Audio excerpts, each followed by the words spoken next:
La 290, c'est non seulement le premier crossover d'Alpine si on le compte comme tel, mais c'est aussi la première Alpine à dépasser les 2 tonnes. Il fait 2121 kg, ce qui est assez énorme. Autant sur la 290, donc la version sportive de la R5, ils avaient réussi à contenir le poids à environ 1,5 tonne, donc ce qui restait à peu près OK pour une voiture électrique de ces dimensions.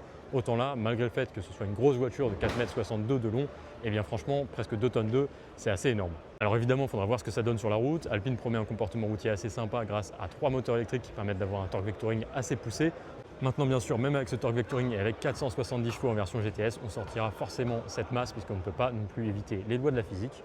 N'hésitez pas à me dire si pour vous ça reste malgré tout une vraie Alpine. J'ai envie de vous dire, quand le Cayenne est sorti chez Porsche, on pouvait dire exactement la même chose et au final ça ne choque plus personne et c'est même le véhicule qui a sauvé la marque. Donc je me dis que de toute façon Alpine se doit d'avoir une gamme un petit peu plus complète si la marque veut tout simplement continuer d'exister.